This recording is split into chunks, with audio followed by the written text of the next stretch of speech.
Okay, it is now my honor to introduce our speaker for today. Andre Frieslaar, I think, is no stranger to our engineering community in the Western Cape. He's been working in and around the Western Cape for about 32 years, and he's been working predominantly in transport. In fact, I've not known him to be doing anything else, but I've seen his slides, and apparently did do a few other things in his time, and he's got some interesting stories to tell. Andre is apparently, according to one of his ex-colleagues, he is a full-time trail runner who has a part-time side hustle, which is transport engineering. So he's made some quite significant life changes recently, where he's trying to find a great work-life balance. And having known you for years, you've always had a great work-life balance. But yeah, you've had a real strong influence in the transport and public transport sector in Cape Town, certainly for a long time. So I would really like you to welcome Andre to the stage to chat to us about his thoughts on public transport and any other musings he might have. So here you go, Andre. Great. Well, thanks everybody. It's wonderful to be here. As my favorite comedian Jerry Seinfeld says, he says at a funeral, the person giving the eulogy would rather be in the casket than giving the talk. So I'm sure you're all relieved that you're not talking tonight and that I'm the one that's up here. It's wonderful to be at a branch meeting. I'm not really a regular attender of these branch meetings, I have to confess. I've been more of a sort of a trunk member, if you have to compare it to the branch. You know, I've been involved more at a national level with the transportation division and chairing that, and I've also been involved with the executive board and was vice president for a short while, but I haven't actually taken the next step and become president of the organization, but more about that potentially later. So the topic of this evening's discussion really being civil in transport, and I sort of thought about the word civil, and and looked it up on Wikipedia, and it said it's relating to ordinary citizens and their concerns. And I think that's what we as civil engineers do. We deal with the ordinary concerns and requirements and needs of citizens. But I also thought about it, and when you talk about someone being quite civil, you're being quite polite and you're being quite considerate. So that's, I think, is also part of what I'm going to try and convey to you today about how we as engineers can be civil in the transportation field. And civil engineering itself is the profession of dealing with design and construction and maintenance of physical and natural environment. And our clients are ordinary people. They're ordinary people that live in our communities and our cities. And yeah, and it's being civil talks to looking to their needs and how we can best address their needs. How did I get into civil engineering? Well, as a child, you would go down to the Southern Cape often and drive along the garden route and came across these absolutely beautiful bridges. This is the Blowkrans Bridge. Fascinated me as how they actually built this across this very wide this gorge, the beautiful concrete lines, the beautiful arch itself. And then as we drove across, the butterflies that you get in your stomach when you look down and you see the bottom of the gorge down there, and you imagine the people who worked on this, having to stare down that every day, those heights, it's quite dramatic. So I always wondered how they built this. And I think that's really where the fascination with engineering began. But much to my disillusionment, I ended up on this site as my first site as an engineer. And I was with a construction company, Murray & Roberts, and I spent most of my days in this pit, in the mud, with cement in my ears all day long, working on the batch plants and building this, what ended up to be a magnificent concrete structure for the city of Cape Town. And I didn't at the time realize what an amazing piece of infrastructure it was. It was a job for me, and I was the sort of junior dog's body engineer running around, fixing things, being shouted at by a foreman, and I didn't get to grasp that this actually was a fantastic piece of infrastructure that was going to be used by the people of Cape Town to have fresh drinking water. So I didn't really didn't really realize the importance of the work that I was actually doing. That is Glengarry Reservoir. And needless to say, I didn't last incredibly long there. I actually then jumped out of construction completely once I'd finished my bursary commitments, and I moved into transportation. The move was completely random. I just took the first job I could get to get out of the mud. And they offered me a job in the traffic and transportation engineering department, and I said, I will do that if it means I can work in a clean office. And so I started there. And so just again, the definition, what is transport engineering all about? It's the planning, design, operation, and management of transportation infrastructure to provide safe, efficient, rapid, comfortable, convenient, economically, environmentally compatible movement of people and goods. Okay, so at this time, I didn't really understand that. I just really got involved and started doing a lot of work in traffic engineering as a starting point. And a lot of my early focus in my work was almost in this picture. About 90% of the jobs I worked on for almost the first 10 years are in this picture. I started off with doing work in the V&A waterfront, a lot of the traffic engineering for that, looking at each precinct as it developed. We got involved in the strategic assessment of the Port of Cape Town and looking at truck movements in and out of the port. Got involved in convention center, the phase 1 of the convention center, and as part of that was involved in the whole Foreshore Freeway revised scheme that was developed.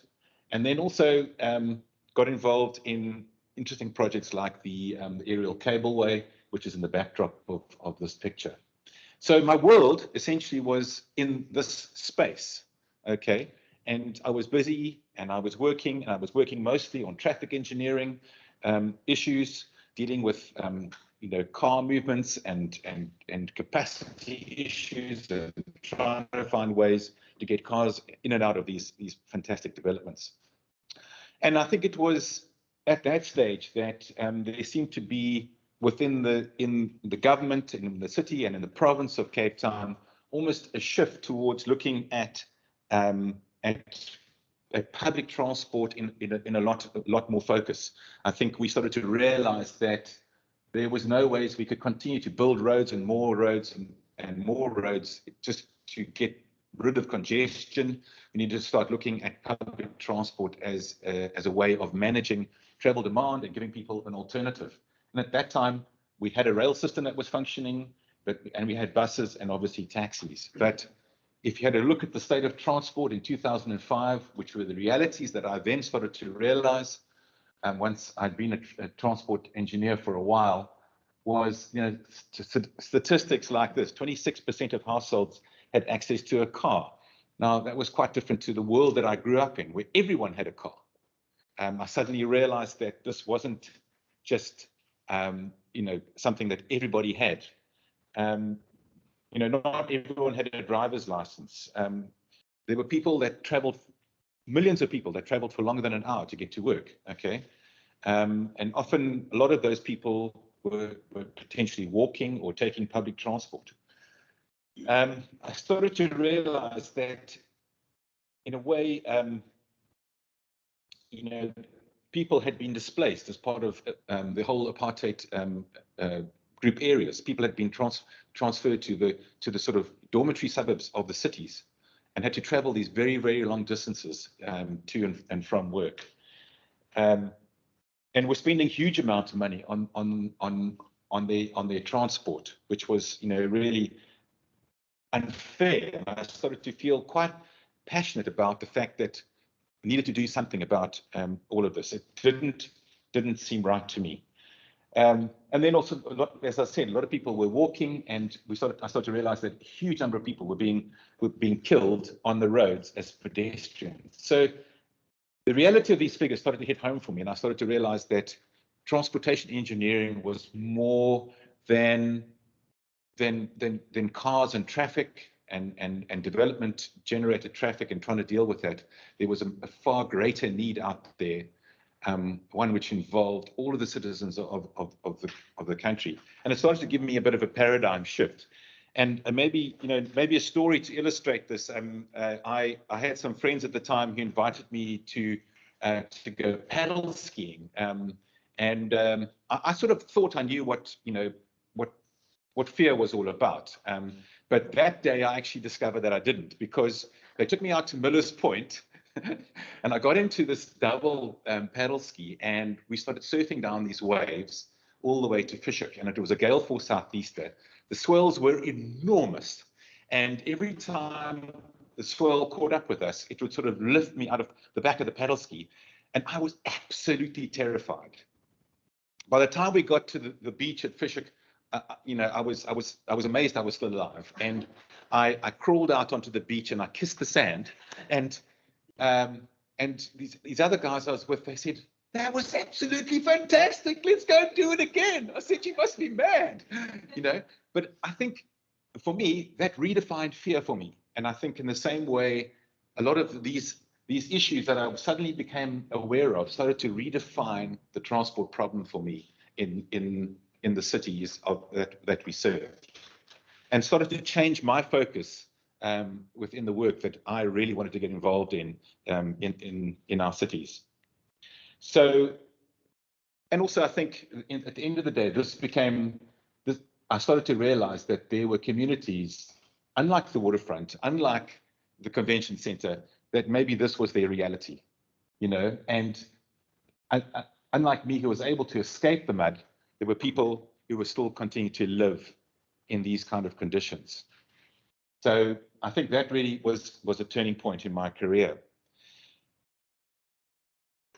People in these areas, have no access to stormwater facilities. There are no roads that can drain these neighborhoods. They use communal taps and toilets. They have informal housing, no access to a car.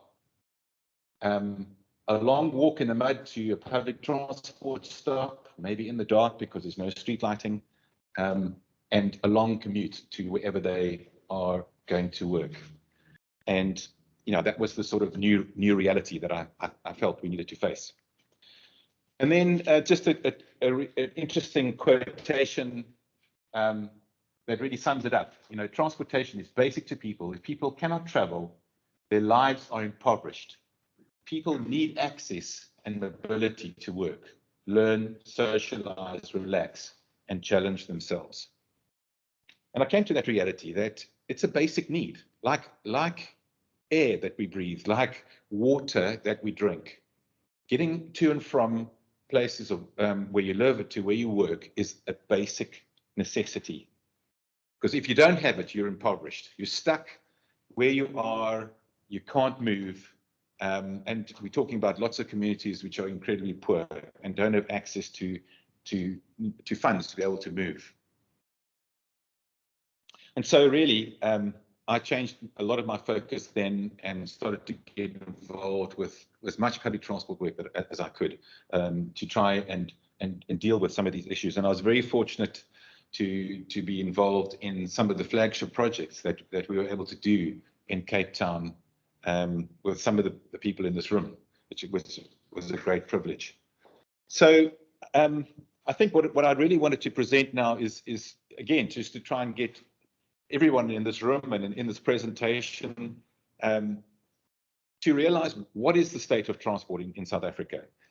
Maybe we've got a perception of what we think it is, and what are the harsh realities of what it is, and then also to look at in this survey, we can look at how things have changed and are we going in the right direction or not. So this survey, the National Household Travel Survey, was done 2 years ago, And if I had to ask you, if you had to scratch your heads and think now, what do you think is the dominant mode for people who travel from origin to destination on any typical day? Is it a car? Is it a taxi? Is it by rail? Is it by bus? Is it walking? And the second question, if I had to ask you, what is the dominant mode of public transport in South Africa? Is it rail? Is it bus? Is it taxi? Okay. Well, let's have a look. Okay, so this is general travel patterns. So let's have a look here. The dominant form of transport in this country is walking all the way. Almost 42% of people walk all the way to work. Okay, I see somebody's mouth gaping open. So maybe you got that one wrong, but and then so and I think that's because potentially some people live close to where they work or live close to their schools. This is taking into consideration school children as well. But the reality is a lot of people don't have the means to actually travel in a vehicle. They don't have the money to pay for the fare. I was chatting to a taxi operator this morning in one of the jobs I'm doing, and I said to him, how is the fuel price affecting the way people move from Zwelihle in Hermanus to Hermanus taxi rank? He says, the fare is 10 Rand, he said, but if I put it up to 12 Rand, they'll all walk. So we're talking about these kind of margins of 2 Rand. Okay. The next biggest mode is taxi. 26% of people who are moving on a daily basis are moving by taxi. When compared to rail, which is on the far right, it's 35 times more passengers are being carried on taxis than on rail.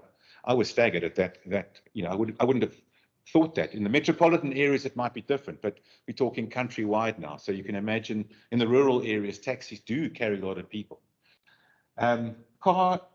Car and truck driver, car and truck passenger make up about 11 million, which is almost the same as the taxi. Bus only about 2 million, and other, you can see a small part of that.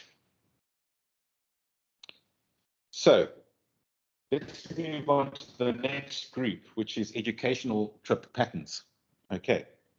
If I had to ask you, what is the dominant mode for travel for school children? I guess you'd all be able to guess that one. Yeah, okay. And what percentage of children do you think are able to have a trip in a car by a parent? That's also quite an interesting question. So let's have a look. Okay, so a whopping 63% of children walk to school in this country. Okay, 13% that is by taxi, and only a mere under 14% of children are able to get a lift with a parent or a lift with somebody else to a school institution. So, and we can see here that these numbers have changed slightly from 2013 to 2020, but by far and away, walking is the dominant mode. We then move on to public transport.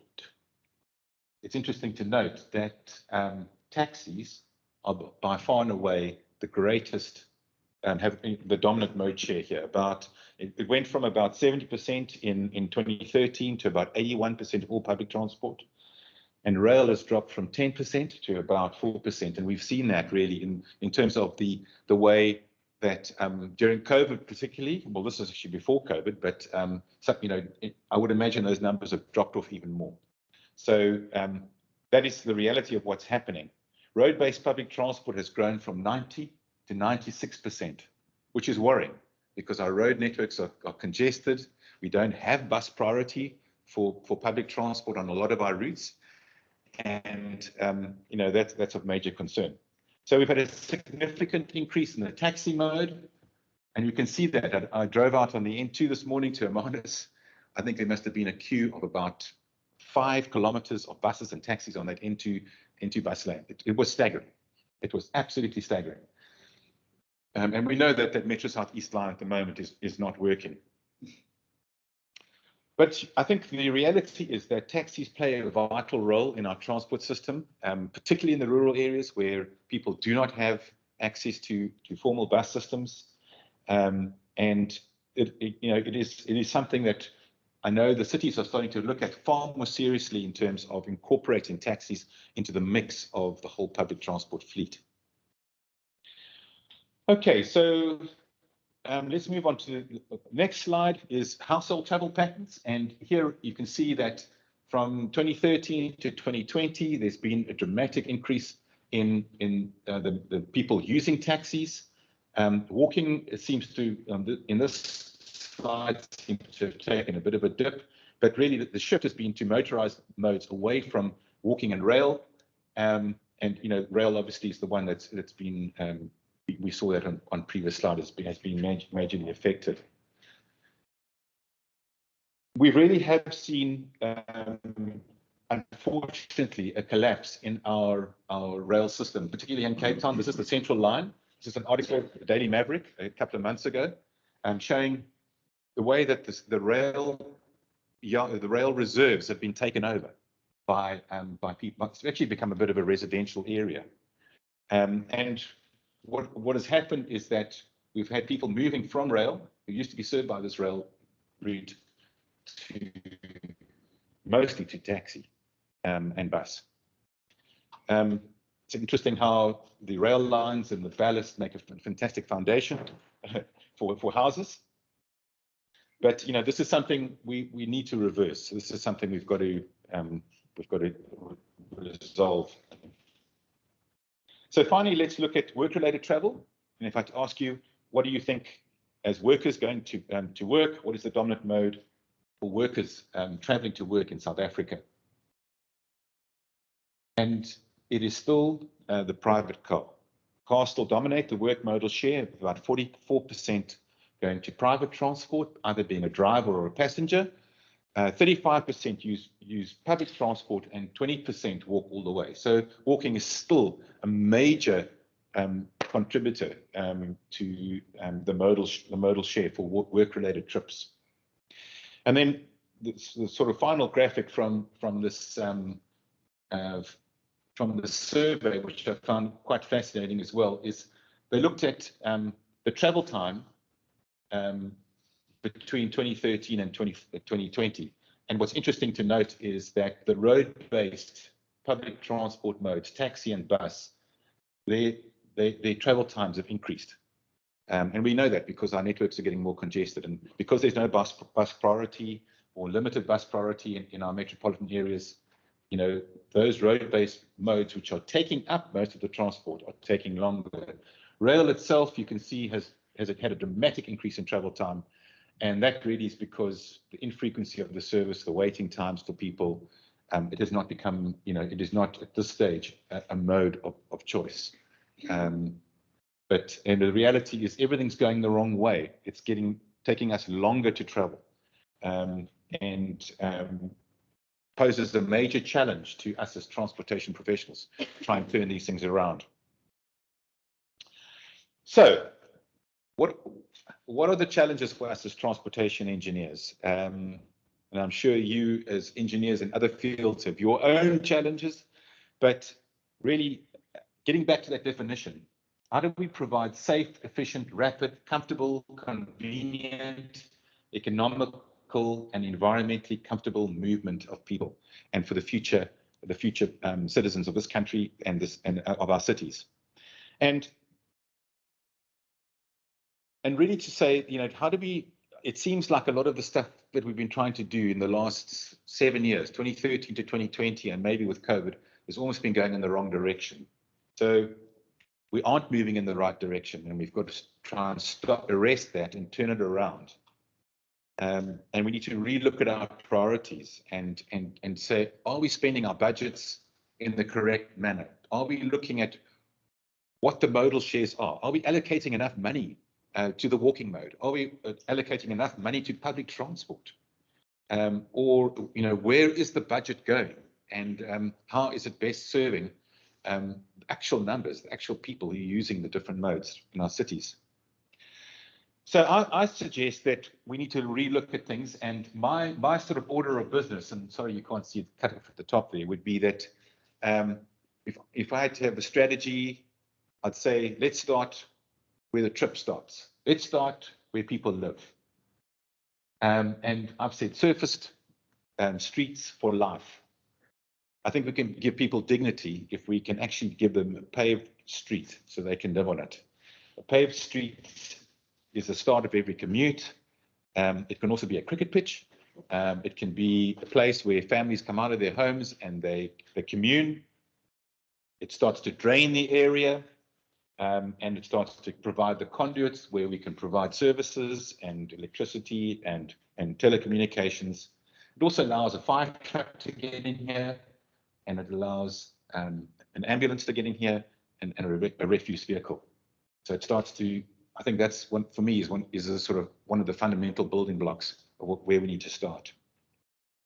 I then think we need to provide surface and safe walkways for people to access public transport stops from residential areas. As part of the My City system here, we almost had a policy that next to every single public transport route we'd have a facility like this. Many people can't afford public transport. They have to walk. So we need to provide a facility for everybody so that they can actually access opportunities. Street lights so they can walk at night in the winter when it's in early mornings.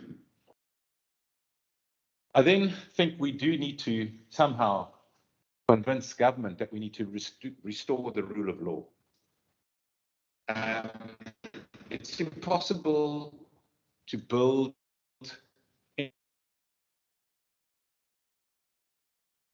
when it be burnt down to be and for vehicles to be damaged like this.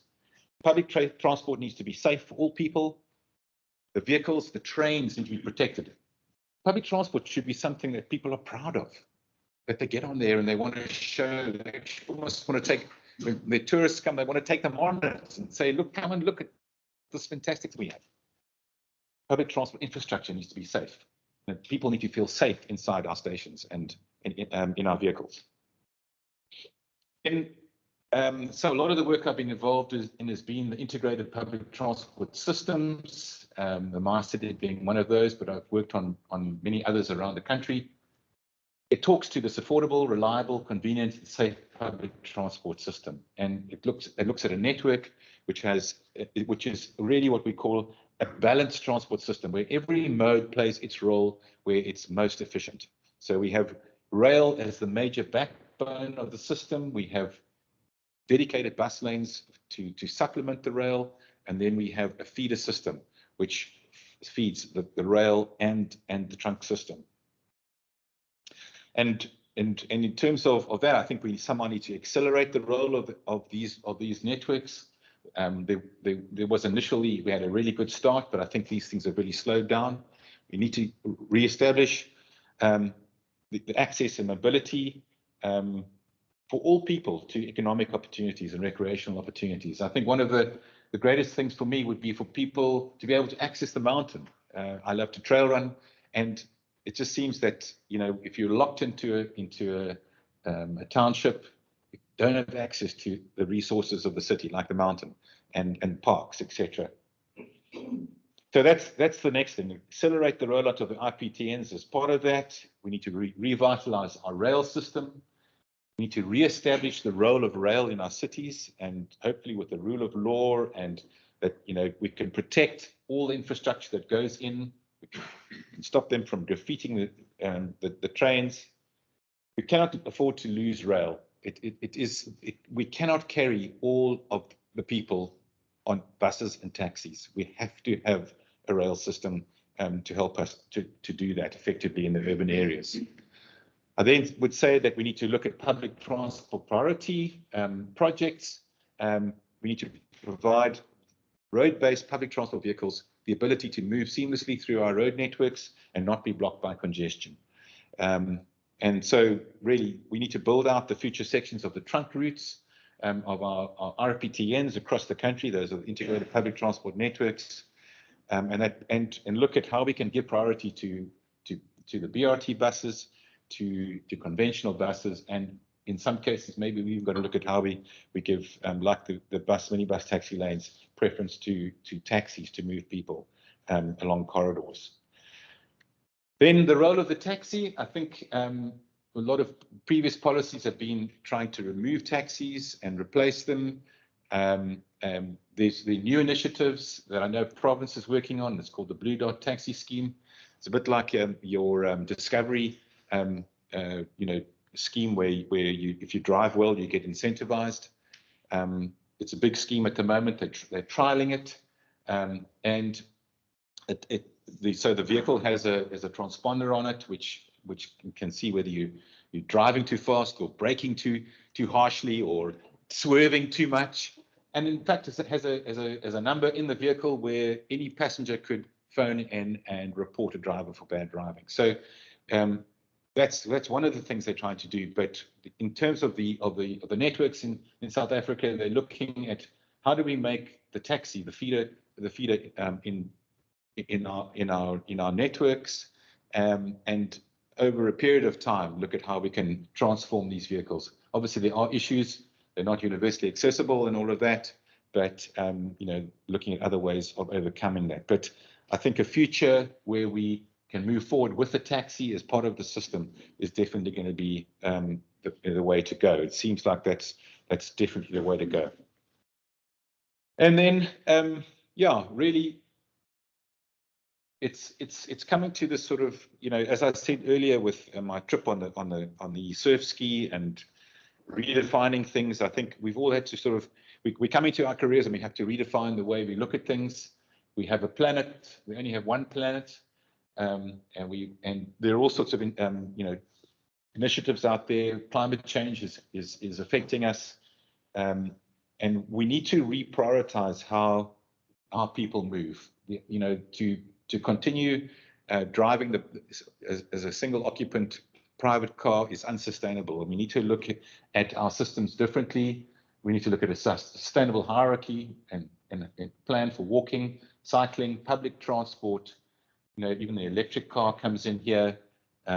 Petrol and diesel car is next, and air travel. But basically, prioritizing modes that are more environmentally friendly, and our integrated public transport networks will help us to do that. They'll give us an attractive alternative, so that people can move out of their cars into something which is far more, has priority. It gets you to work on time, efficiently, safely, and effectively. So I really want to close and say the state of transport really in this country, I think, and I hope I've conveyed it to you, makes us think, makes us rethink the way we perceive transport to be and the situation to be. And I think once we face the harsh realities of what it is, hopefully we can start to deal with it more effectively. And my appeal is to us as engineers that we would be civil, we would be considerate, we would be kind, we would be caring in the way we go about our work, that it's not just a job, that we actually can feel the pain of the people out there who don't have access to transport, that we make it our duties to not just do our jobs, but to actually have a passion to change the way things are, and have not only a successful career, but I think a significant career. I think we have a huge opportunity in this country to make a big difference to people's lives. And I leave you with a quote from Nelson Mandela: "What counts in life is not the mere fact that we have lived, it's a difference we have made to the lives of others that will determine the significance of the lives we lead." Unlike when I was building that reservoir, I didn't realize that the work I was doing was significant and that would affect the lives of the communities. If I can help someone go home tonight safer, faster, and efficiently, and it doesn't cost an arm and a leg, and they can get to spend a bit more time with their families, and have a bit more money to put food on the table, then maybe I can sleep better tonight. And I would then be a civil engineer. Thank you very much.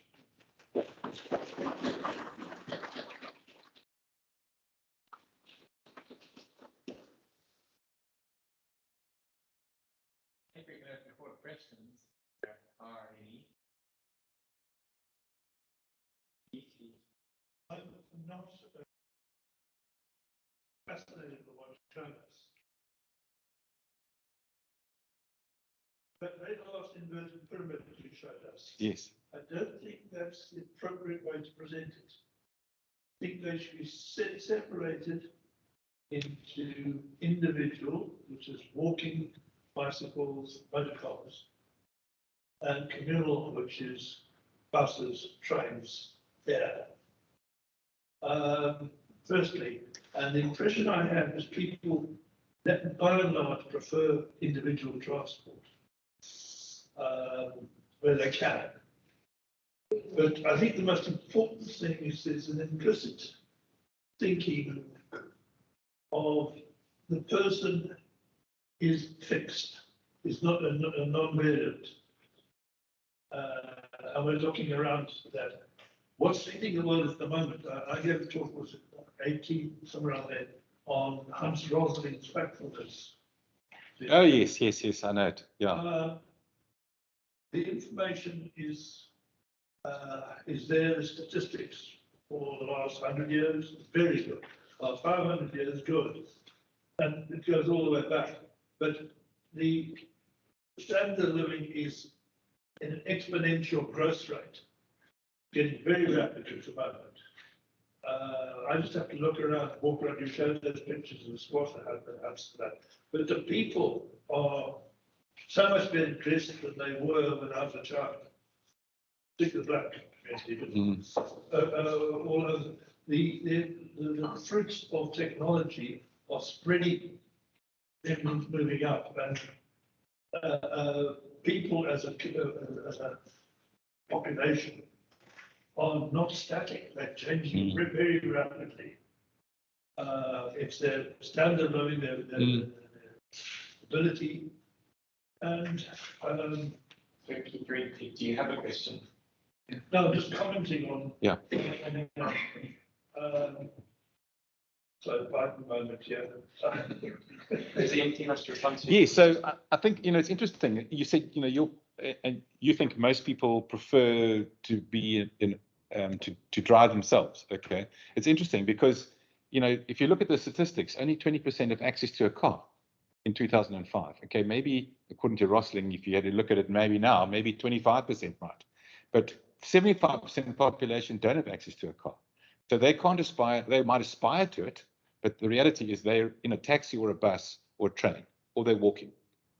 So, and I think that's really what I was trying to convey, is that's potentially our worldview, and I grew up and I was in a bubble myself. And I, the biggest problem was kids getting to school in the morning. For goodness sake, it took me like an hour to get through the traffic. But that is, most children don't actually. If you go to some of the poorer schools, there's no traffic jam because everyone's walking there. That's the reality of it. And maybe I wasn't aware of that. But yeah, I'm aware that things are getting better. But 2020, the survey was done. More than 60% of children were still walking to school. So we're still a long way off getting to those levels of affluence. Steve, you had a question. Yeah. Do you think you are on the same plane as national transport on the subject of things like My City? Because they seem to favour moving away from that sort of. Look, I'm not totally up to date exactly with what National's doing. I know that the integrated public transport networks are still going ahead. I think some of the cities have defaulted in terms of making enough progress. But I know, for instance, phase 2 of the My City is still going ahead. Construction is going to start up again. I mean, is going to start up soon again on sections of that. So that's moving forward.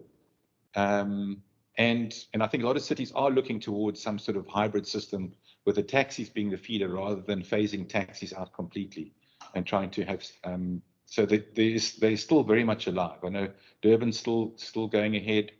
Arieng is still running, Rio Vaya.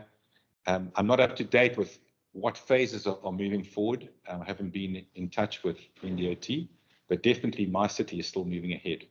And George is a system which is up and running, and their future phases are moving ahead as well. I mean, they don't have the sort of the big city decade lanes, but they have a scheduled bus system, which they are rolling out. That you mentioned early on, that while we understand the various modes of transport, that maybe budgets should follow, which suggests that budgets aren't anywhere close to that. Well, yeah, I can't really, because I don't actually know. I don't, but it really is from experience. Trying to get money for public transport projects is always difficult. Whereas, there always seems to be money for road projects.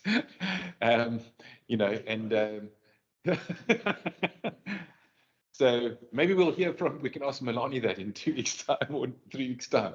But yeah, I mean, there is money coming from national government for public transport.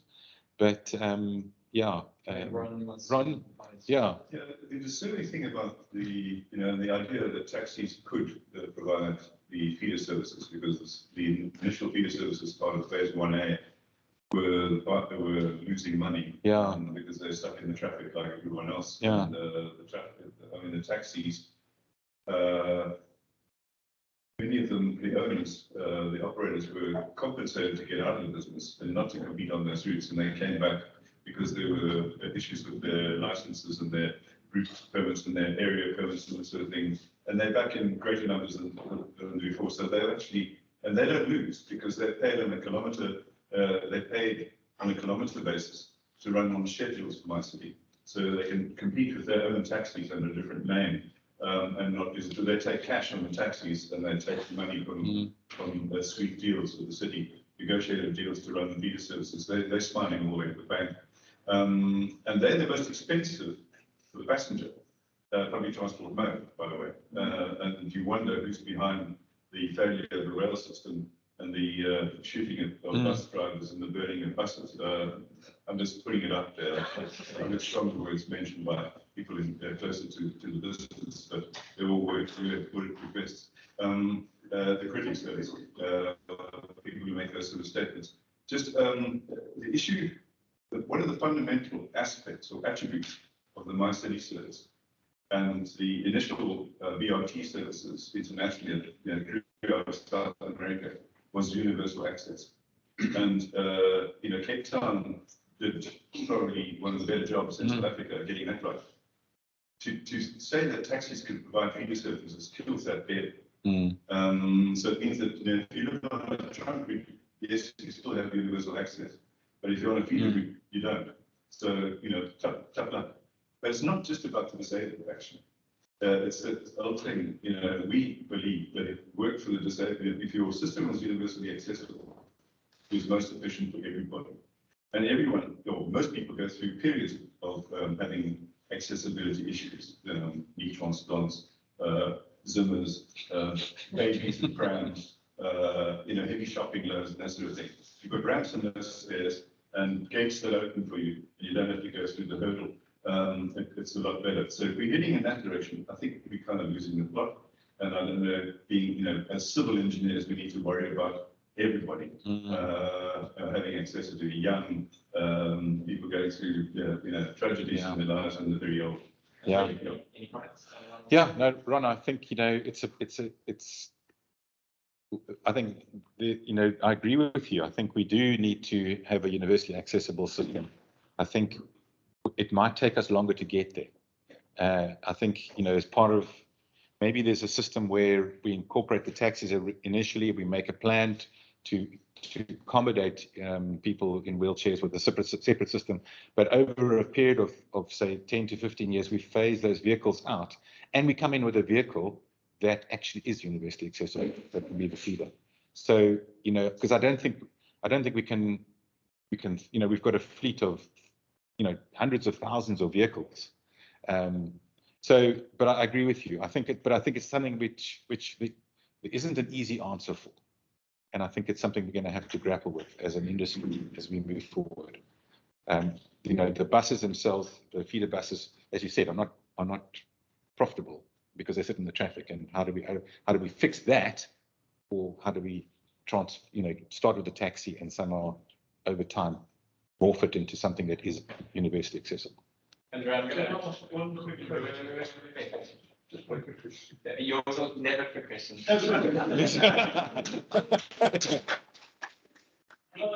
Electric cars are coming in, and I like the idea of being able to plug in at home at night and pay far less for my fuel costs that way. What's going to happen to the fiscus if nobody's buying petrol? Okay, it's a bit out of my field of. Yeah. Question. This is from the online audience, and she's asking. We're also talking about this from the perspective of we have an existing system which we're trying to create public transport on this. Is part of the solution of sitting in town planning, city planning, and trying to get decentralized CBDs so people don't have to travel as far to get to work. So yeah, look, so I mean, my experience is mostly Cape Town because that's where I worked, and they are we're looking, the sort of was it the MSDF looked at, which is the Municipal Spatial Development Framework, looked at a multinodal city. Okay, so I know that the city at the moment is doing quite a bit of work around trying to make Belleville another major hub. Okay, and that's got a rail system going through it. And it's got a whole lot of taxi and bus routes as well. The Philippine node was also seen as a major future node. It hasn't really taken off yet, but again, I think the city are looking at that and how they can, develop that into a system where it is where you take the work close to where people live, and you can somehow then, start to get, the road system being used more effectively and the transport system being used more effectively. At the moment, we've got this radial thing where everyone goes into the city center in the morning and then leaves again. It's inefficient from that perspective. If we had a multinodal city, then we'd get far more efficiencies out of the system and be using rail in both directions. Brian. Hi. One form of transport that hasn't been mentioned, it's only been around for 5 years, and it's provided accessibility for a lot of people, is Uber. The pensioners who before weren't able to get from their old age homes, I'm thinking that particularly for me, would be able to get from their old age homes to the library, to the shops. There are students at Stellenbosch University who won't be able to get around without Uber to ferry them to wherever they need to go. And I think it's playing a very vital role in the public transport, albeit for just a certain sector of the population, but it doesn't quite help with the operation.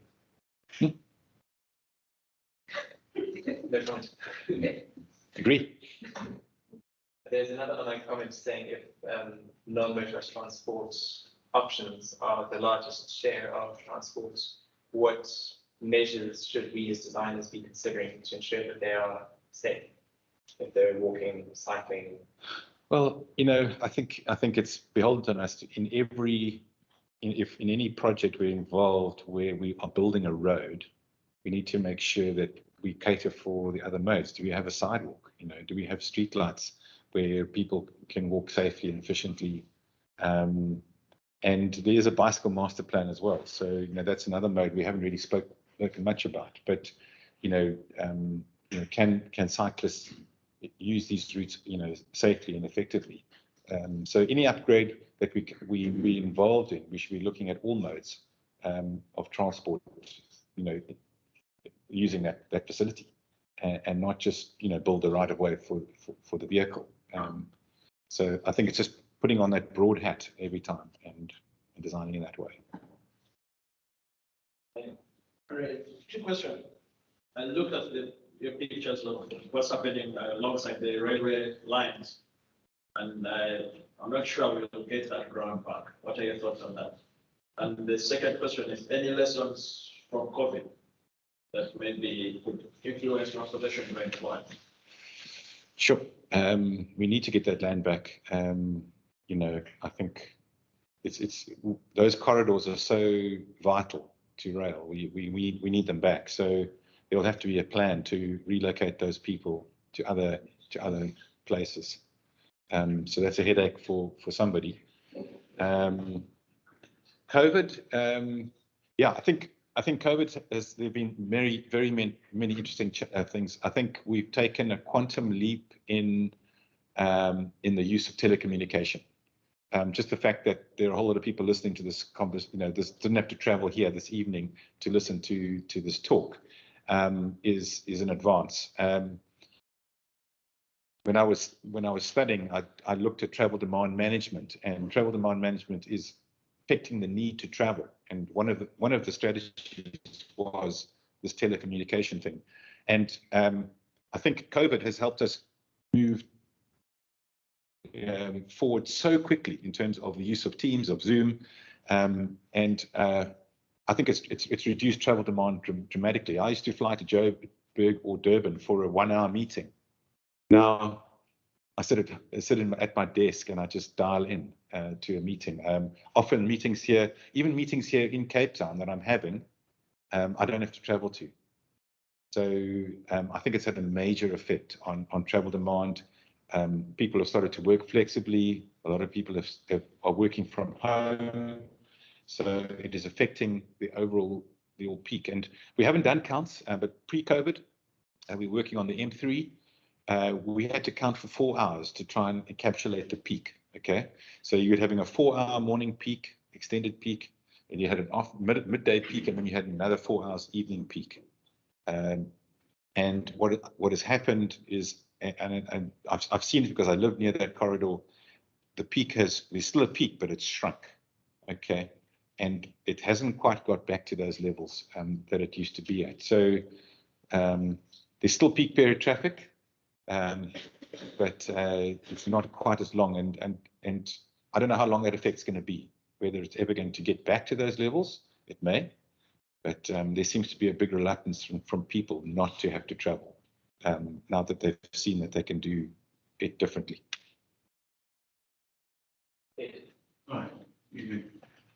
Yeah, on this minibus taxi transportation, it obviously serves a really important mode of transport for the wider community.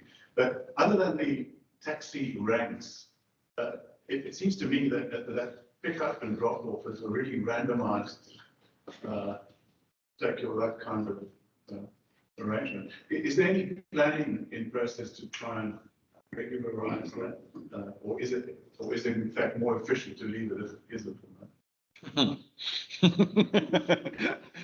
Yeah, I think it's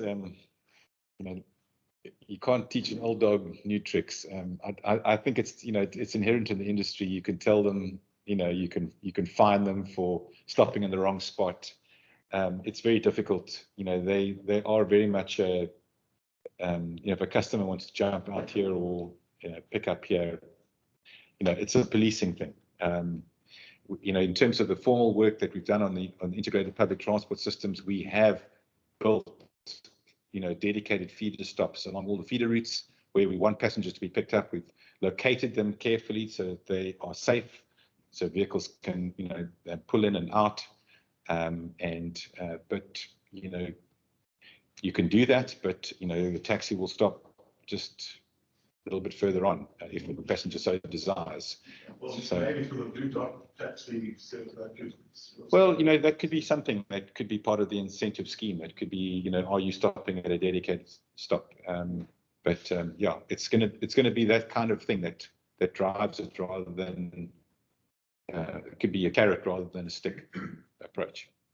And just another point on taxis, just moving on to buses. I was late for this meeting because I was gridlocked over Solaris Pass to flyovers and construction, and then through Somerset West, absolutely gridlocked. And then on the N1, I noticed all the N2, all these buses trying to get out of Cape Town, but there was no dedicated lane. Isn't that dedicated lane still operational? Only on the inbound, so Yeah. So, yeah. It was never going to be Dedicated. Yeah. Studies showed that it wasn't going to be effective. Yeah, it's, you almost need the priority from town through to Hospital Bend rather than on, because once you get beyond Brautenberg, it opens up and you disperse the traffic. So coming in is the issue. I'm not 100% sure whether those cameras are working. I mean, I drove out there this morning. I saw many private vehicles in that lane. Yeah, for years, the BMT lane inbound in the mornings has been 1,000 private vehicles, non-licensed vehicles, and the capacity of the lane is 2,000. So half the lane capacity is all by people who shouldn't be in the lane at all. So, you know, the red lanes work quite well because of the way it's designed and delineated. But the BMT lane, because of the laws, is really quite in fact, places. Yeah. Just one question. Your national transport survey stopped in 2020, and it was 2013 to 2020, and that travel time for almost everybody got worse. But COVID came after that, so I wondered, you know, what had happened in the interim. Yeah. Travel time started. It should Yeah. have. But what happens is the peak period might shrink. Yeah. During the peak, your condition, your travel times are still bad. Yeah. Yeah. I'm going to call it there. Okay. Good. So, well, it was a great discussion. Thank you so very what much. you don't know about Andre is that he's got 5 children and a wife who's very busy. So this is your pink slip. Thank you very much. To cover you for that.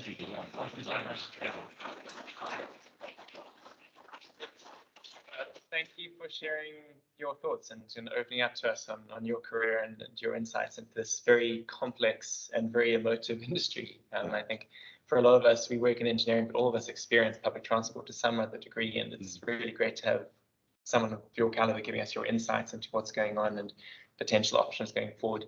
I hope that there'll be a lot more conversation. We have quite a lot of food and drinks outside, so please stick around, please come chat. And Andre, thank you so much. Pleasure. Thanks so much for